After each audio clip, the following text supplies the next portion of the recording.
Codwyd y cylch hwn, meini hirion, dros 4,000 o flynyddoedd yn ôl, saif 400 metr uwchlaw'r môr, a'r gred ydy bod arwyddocâd ysbrydol iddo, a dyna pam y caiff ei alw'n gylch y derwyddon heddiw. Dyma un o gylchoedd meini gorau Cymru. Mae ar ochr llwybr cynoesol sy'n rhedeg o'r gorllewin i'r dwyrain, a chyda llwybrau eraill yn y cyffiniau, efallai ei fod yn groesffordd bwysig. Ond y mae arwyddocâd ymarferol i'r ardal yn ogystal. Roedd y garreg leol ym Mhenman Mawr yn ddelfrydol ar gyfer gweithio pennau bwyeill ohoni 5,000 o flynyddoedd yn ôl. Naddwyd a llyfnwyd y graig yn llafnau a'i rhwymo wrth goes bren. Roedd yr rhain yn arfau gwerthfawr, yn symbolau o awdurdod a hunaniaeth, ac yn cael eu trosglwyddo o genhedlaeth i genhedlaeth. Ar y gogarth gerllaw, darganfuwyd rhywbeth hyd yn oed yn fwy gwerthfawr yn y graig. Ar y trwyn calchog yma, 4,000 o flynyddoedd yn ôl, mi wnaeth pobl ddarganfod nodweddion rhyfeddol copr. O gyfuno'r mwyn copr yma gydag alcam a hen grefft, mi ellid ei doddi i lunio offer ag arfau efydd.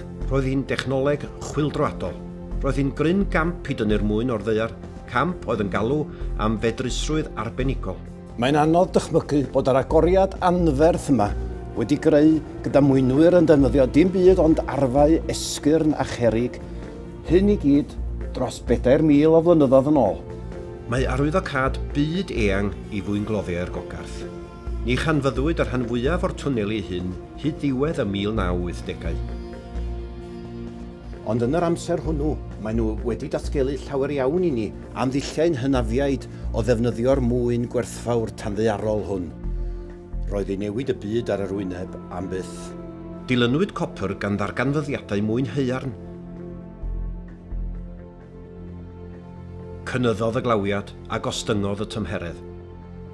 Chwyddodd y boblogaeth. Roedd hela, casglu neu dyfu bwyd i bawb yn ymdrech galed.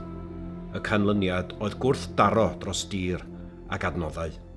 A saif tre'r ceiri yn gofadail i'r cyfnod terfysglyd hwnnw. Yn y fringau'r hon o'r oes haearn, roedd 150 o dai yn cael ei gwarchod gan furiau hyd at 4 metr o uchder.